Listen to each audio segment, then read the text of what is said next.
Welcome back to the Fox News fans. Let's start with the news today.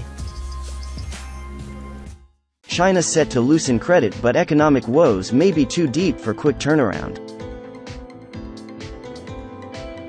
Beijing, April 14, Reuters. China's explicit call to cut the amount of cash banks set aside as reserves and boost lending has reinforced expectations for imminent policy easing, but economists say any credit loosening may not be enough to beat back the prospect of a deep economic downtrend. Growth in the world's second-largest economy has slowed since early 2021 as traditional engines of the economy such as real estate and consumption faltered. Exports, the last major growth driver, are also showing signs of fatigue. More recently, widespread disruptions to activity from China's biggest COVID-19 outbreak since 2020 and tough lockdowns have tilted the odds towards a recession, a few economists say. On Wednesday, the State Council, our cabinet, said after a meeting that monetary policy tools, including cuts in banks' reserve requirement ratios, RRRs, should be used in a timely way. In the last two rounds of RRR cuts in 2021, the respective announcements of the easing were made 2 to 3 days after they were flagged by the State Council. We expect the PBOC to deliver a 50 basis point RRR cut and potentially also an interest rate cut in the next few days, Goldman Sachs wrote in a note on Thursday.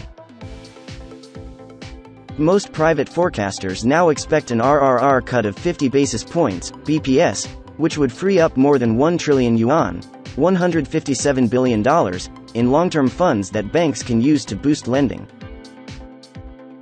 A commentary by state-run Securities Times said April 15 would be the window to watch.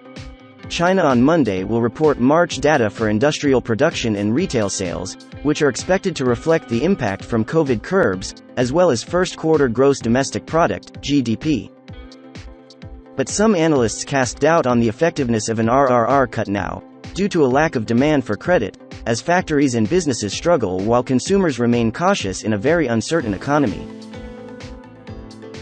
Transmission channels for conventional RRR and rate cuts are severely clogged due to the COVID-related lockdowns and logistics disruptions, according to Nomura. When households scramble to stockpile food and private corporates prioritize survivorship over expansion, credit demand is weak, Nomura analysts said in a note. With so many lockdowns, road barricades and property curbs, the most concerning issues lie mainly on the supply side, and merely adding loanable funds and slightly cutting lending rates are unlikely to effectively boost final demand.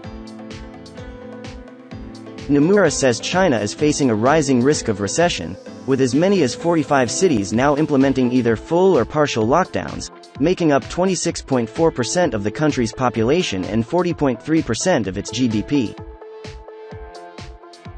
It expects 110 BPS rate cut each to the rates of the 1-year medium-term lending facility, MLF, 1-year and 5-year loan prime rates, LPRs, and 7-day reverse repo in the near term. But no change in the 1-year MLF rate is expected when the central bank is set to renew 150 billion yuan of such medium-term loans on Friday, said 31 out of 45 traders and analysts in a Reuters poll.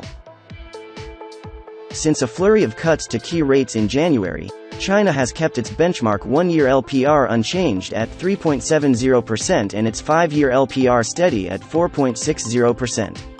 Monetary policy is not the panacea for all problems, the Securities Times commentary said.